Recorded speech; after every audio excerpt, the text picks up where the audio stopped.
नमस्कार दोस्तों, भाजपा सरकार के कद्दावर मंत्री नंद गोपाल नंदी पहुंचे जायस। हनुमान दल प्रांगण में व्यापारियों को किया संबोधित। आपको बताते चलें, भाजपा के टिकट से निवर्तमान पालिका अध्यक्ष महेश प्रताप सोनकर की पत्नी बीना सोनकर नगर निकाय चुनावी मैदान में उतरी हैं। भाजपा प्रत्याशी बीना सोनकर के समर्थन में आज मंत्री नंद गोपाल नंदी ने खास जायस के व्यापारी वर्ग को संबोधित किया। उत्तर प्रदेश में होने जा रहे निकाय चुनाव में भाजपा की प्रचंड बहुमत के साथ बनने जा रही ट्रिपल इंजन की सरकार में जायस कहीं पीछे न रह जाए, इसके लिए आज प्रदेश के कद्दावर कैबिनेट मंत्री नंद गोपाल नंदी ने जायस पहुंचकर लोगों से, विशेषकर व्यापारियों को संबोधित करते हुए उन्हें एक पुरानी कहावत एक व्यापारी 100 पर भारी सुनाया और उन्हें यह मूल मंत्र दिया कि आप अपनी दुकान पर बैठकर सुबह से शाम तक सैकड़ों लोगों को भाजपा की ओर मोड़ सकते हैं और आपको यह करना होगा जिससे यशस्वी मुख्यमंत्री योगी जी के राज्य में प्रदेश का कोई गुंडा मवाली आपकी ओर नज़र उठाकर न देख सके। अपने संबोधन में मंत्री नंदी ने मंत्री राजा मयंकेश्वर शरण सिंह, केंद्रीय मंत्री स्मृति ईरानी की पालिका चुनाव में लगी इज्जत की का भी हवाला व्यापारियों को दिया और विश्वास दिलाया कि आपके किसी भी काम को करने के लिए इन लोगों के अतिरिक्त मैं भी उपलब्ध रहूंगा। इसलिए भाजपा प्रत्याशी को जायस से भारी बहुमत से चुनाव जिताएं और अपने तमाम गिले शिकवों को दूर करें। इस अवसर पर प्रदेश के स्वास्थ्य राज्य मंत्री मंकेश्वर शरण सिंह, समाज सेवी मुन्ना सिंह, रमेश सिंह, पार्टी कार्यकर्ता सहित बड़ी संख्या में व्यापारी और भाजपा के नेतागण मौजूद रहे। इच्छा वाला मुख्यमंत्री इस उत्तर प्रदेश की बागडोर संभाले हुए उत्तर प्रदेश के व्यापारियों को कोई आंख ना दिखा सके, उत्तर प्रदेश की बहन बेटियों को कोई आंख ना दिखा सके, गुंडागर्दी न कर सके, इसके लिए लगातार काम कर रहे हैं। प्रदेश के अंतिम गांव तक विकास की रोशनी पहुंचे, अंतिम व्यक्ति तक सरकार की योजनाओं का लाभ पहुंचे, इसके लिए लगातार वो काम कर रहे हैं।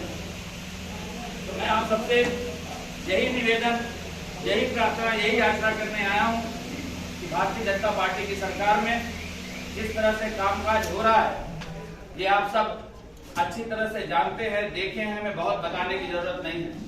हो सकता है थोड़ा मोड़ा काम, हो सकता है कहीं कोई गलती 19-20 है तो उसमें नाराजगी की जरूरत नहीं है। और नाराजगी में क्या करेंगे? आप वोट डालने नहीं जाएंगे तो किसका नुकसान करेंगे? अपने का नुकसान करेंगे। तो इसलिए ट्रिपल इंजन की सरकार, अभी पहला चरण चुनाव का समाप्त हुआ है, हम लोग पूरे उत्तर प्रदेश में घूम रहे हैं। कल भी रात को 3:30 बजे हम लखनऊ पहुंचे हैं, फरुखाबाद और बांदा सब जगह करते हुए, 7 जगह करते हुए आज रात को 3:30 बजे पहुंचे और डेली ऐसे ही है। आज भी कई प्रोग्राम लगे हैं, फिर मिर्जापुर चले जाएंगे। तो जिस तरह से पूरे प्रदेश में एक हुंकार भरी है, प्रचंड बहुमत के साथ ट्रिपल इंजन की सरकार बनाने जा रहे हैं, तो जायज पीछे न रहे। आपके माननीय राज्य मंत्री जी, आपके चेयरमैन, आपके बहुत सारे नेता इस धरती पर हैं, आपका काम तो करेंगे ही करेंगे। मैं जो आया हूँ, समझो स्कीम चल रही है एक पे एक फ्री, फ्री में आपको मिलेंगे, आप फ्री में मिलेंगे आपका काम करने का। और आप ये सब अच्छी तरह से जानते हैं। आदरणीय प्रधानमंत्री नरेंद्र मोदी और आदरणीय मुख्यमंत्री योगी, उनके लिए उनका परिवार कुछ भी नहीं। आप सोचिए, प्रधानमंत्री के पद पर रहते हुए उनकी माता जी एक छोटे से कमरे में रहती रही। अक्सर आप लोगों ने टेलीविजन पर फोटो देखी होगी, वही छोटे से कमरे में रहती रही प्रधानमंत्री जी की माता जी। के कई भाई हैं, आज भी वो अपने अपने कारोबार में लगे हैं। कोई भी एक व्यक्ति सरकारी गाड़ी यूज नहीं करता। तो हम सबका परम सौभाग्य नहीं कि इस देश की बागडोर एक परम तपस्वी आदरणीय नरेंद्र मोदी जी के हाथों में है, जिस देश में रहने वाले आम जन की चिंता करते हैं, हिंदुस्तान को प्यार करने वालों की चिंता करते हैं, हिंदुस्तान की तरक्की देखने वालों की चिंता करते हैं। तो इस प्रदेश के मुखिया योगी आदित्यनाथ जी की बहन आज भी वहीं उत्तराखंड में कई माला फूल या सब्जी की दुकान, ये सब आप लोगों ने देखा है कभी? और वही रहा बसपा देखा होगा, वही सपा देखा होगा। मत बजाओ, सोचो, मन में से विचार करो। जब नौकरी आती थी बसपा के समय में, बसपा की सरकार आ गई तो बोले यादव बस्ती में काम बंद करवा दो, और सपा की सरकार आ गई तो बोले दलित बस्ती में काम बंद करवा दो। सपा की सरकार में जब नौकरी आती थी, चाहे पुलिस की नौकरी हो, चाहे वीडियो की नौकरी हो, चाहे लेखपाल की नौकरी हो, चाहे कोई भी नौकरी, बोली लगती थी नौकरी, बोली लगती थी नौकरी की सफाई गिटावा और भैया 3 जिला छोड़ दो तो यादव से भी पैसा लेते। बसपा की सरकार में दलित को थोड़ा सा डिस्काउंट था, 5 लाख देगा, और बैकवर्ड है तो 10 लाख, फॉरवर्ड है तो 15 लाख। ऐसे मन में विचार करिए, आपके बहुत सारे व्यापारी आपके यहाँ किसान सामान गेहूं लेकर के आते होंगे, अनाज लेकर के आते होंगे, आप बहुत सारे लोगों को देखते हो कि अगल बगल 5 लाख से ज्यादा लोगों को नौकरी लगी है। पहले जब नौकरी लगी थी अपनी खेत गिरवी रखता था, खेत बेच देता था अपने बेटे बेटी की नौकरी लगाने के लिए। आज 5 लाख से ज्यादा लोगों को नौकरी लगी है, और आपकी छाती ठोक के कहता है 1 रुपया नहीं देना पड़ा, 1 पैसा नहीं देना पड़ा। और दलित के बेटे बेटी की लगी, यादव के बेटे बेटी, मुस्लिम की बेटे बेटी की, वैश्य के बेटे बेटी की, ब्राह्मण के बेटे बेटी। इसको कहते हैं सबका साथ, सबका विकास और सबका विश्वास और सबका प्रयास। क्यों नहीं है नारा? ये उद्देश्य हमारा। हम ऐसे समाज के लोग, हमारे यहाँ दुकान पर काम करने वाला भी, हमारे यहाँ हमसे सामान ले जाने वाला, हमको सामान बेचने वाला भी, हमारे यहाँ मुनीम मुंशी, हमसे ऊपर की जाति के भी, हमसे नीचे की जाति के भी, हम सबको साथ में लिए रहते हैं, सबका विकास चाहते हैं। तो हमारी सरकार सबका साथ, सबका विकास और सबका विश्वास और सबका प्रयास सिर्फ नहीं, हमारा ये उद्देश्य हमारा ये धरातल पर दिखाई दे रहा है। आप अपने गांव के अगल बगल सोचिए, विचार करिए, कितने लोगों को आवास मिला होगा प्रधानमंत्री जी का? प्रधानमंत्री जी का जो आवास मिला उसमें चीन के पहचान के दिया गया? कोई न चीन के दिया गया, न पहचान के दिया गया, सभी जाति धर्म मजहब के लोगों को मिला है।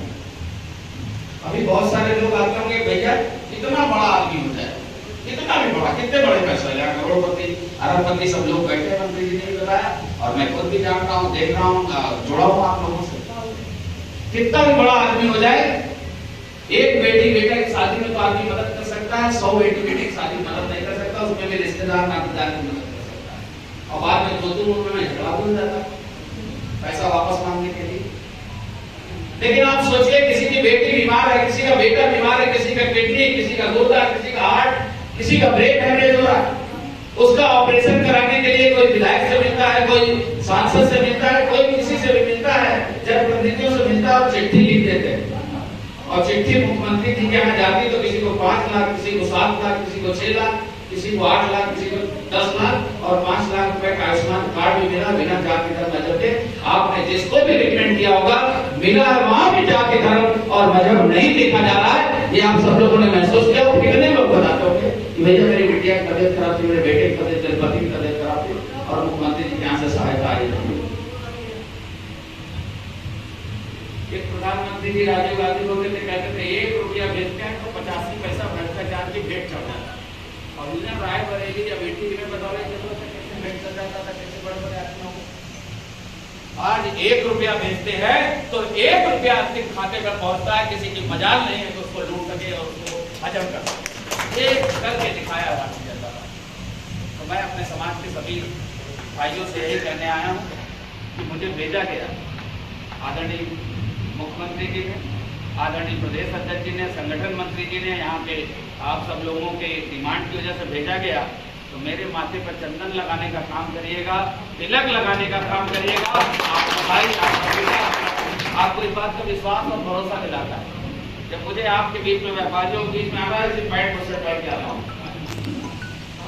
लोग कहते हैं नंदी भैया आप पैंट पोस्टर पहन के मंत्री नहीं लगते। हम तो भैया हम आपको मंत्री नहीं लगना चाहते, हम तो आपको आपके बेटे, आपके भाई, आपके परिवार के सदस्य और व्यापारी की तरह लगना चाहते हैं। जो आपको आंख दिखाए उसके लिए मंत्री है, जो आपको सताए उसके लिए मंत्री है, आपके लिए आपके परिवार के सदस्य है, आपके भाई, आपके परिवार। भगवान ने मेरे कभी कोई आपत्ति नहीं बता। देखिए समाज में सभी को, माननीय मंत्री जी को मंत्री बनाया गया, मुझे मंत्री बनाया गया, अब पूरे वैश्य समाज को सबको विधायक मंत्री थोड़ी बनाया।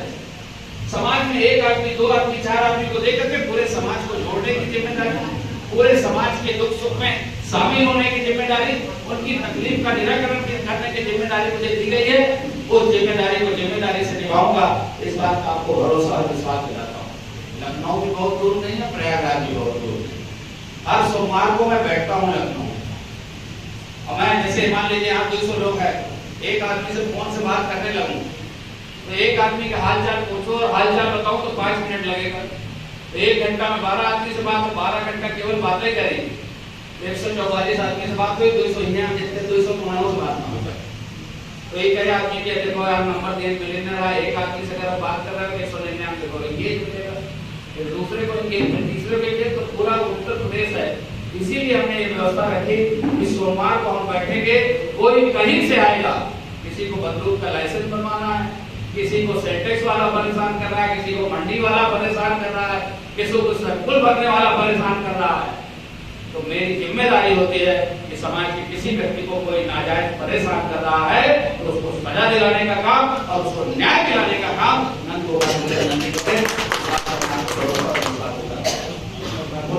आप सबके प्रति बहुत बहुत आभार व्यक्त करता हूँ। और आप सब जोरदार तालियों के साथ आए यहाँ कम लोग, और एक बनिया कहते हैं ना 100 पे बारी होना है, 100 लोगों, 1000 लोगों को दुकान पे बैठे बैठे बिक्री करते करते, किसान से खरीदते खरीदते 100 लोगों को समझा सकता है, बता सकता है। इस तरह का माहौल बनाने का काम करिएगा। मैं आपको भरोसा और विश्वास दिलाता हूँ कि किसी भी सुख दुख में भगवान न करे कोई आपत्ति बताए, भगवान न करे कोई परेशानी आए, और आपको डरने की एक कुर्सी में लिख करके दे दीजिएगा, आपका नाम भी आगे नहीं आएगा और आपको न्याय मिलेगा और उस गुंडी और गुंडा और अपराधी को सजा मिलेगी। इस बात का आपको भरोसा विश्वास दिलाता हूं। आदरणीय मुख्यमंत्री योगी आदित्यनाथ जी एक पुलिस का सिपाही नहीं, पुलिस के सिपाही के ऊपर सब इंस्पेक्टर, इंस्पेक्टर के ऊपर इंस्पेक्टर, सब इंस्पेक्टर के ऊपर इंस्पेक्टर, इंस्पेक्टर के ऊपर सीओ, जिले के कप्तान को भी व्यापारी के साथ साजिश की तो उसके खिलाफ FIR लिखा करके उसको भी जेल भेजने का काम योगी कर रहा है। तो योगी जी न्याय दे, तो योगी जी के नाम पर, मोदी जी के नाम पर जो बहुत अच्छा काम करे उसकी पीठ थपथपानी चाहिए कि नहीं थपथपानी चाहिए। तो ये आपका यही काम है, ये नहीं भाई काम आपका कोई ऐसा नहीं है कि कोई रुक जा रहा है, कुछ हो रहा है, सरकार गिर रही, सरकार बन रही है। माननीय राजा साहब के सम्मान में, अपने बेटे भाई के सम्मान में चेयरमैन जिता करके भेजिए, मैं फिर आपके बीच में आऊंगा, आपको कोई काम नहीं रुकेगा। जय हिंद, जय भारत, जय भारतीय जनता पार्टी। सबको चाहे भूल याद रखें, कमल का फूल, कमल का फूल, कमल का फूल। हमारे हम सबका परम सौभाग्य है, हमारे देश की बागडोर एक परम तपस्वी आदरणीय नरेंद्र मोदी जी के हाथों में। जहाँ एक और देश की बागडोर प्रधानमंत्री नरेंद्र मोदी जी के हाथों में है, तो इस प्रदेश की बागडोर एक कर्मयोगी मुख्यमंत्री योगी आदित्यनाथ जी के हाथों में है।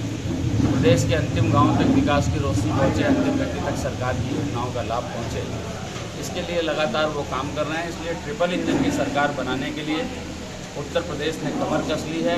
पहले जो चरण का चुनाव हुआ उसमें बहुत उत्साह है लोगों में, वही उत्साह इनमें भी भरे, जोश भरे, इसी के लिए आए हैं। और व्यापारी भाइयों से हमने निवेदन किया है कि आपका एक एक मत बहुत कीमती है, भारतीय जनता पार्टी के पक्ष में मतदान करें, हमारे प्रत्याशी सोनकर जी को भारी बहुमत से विजयी बनाएं।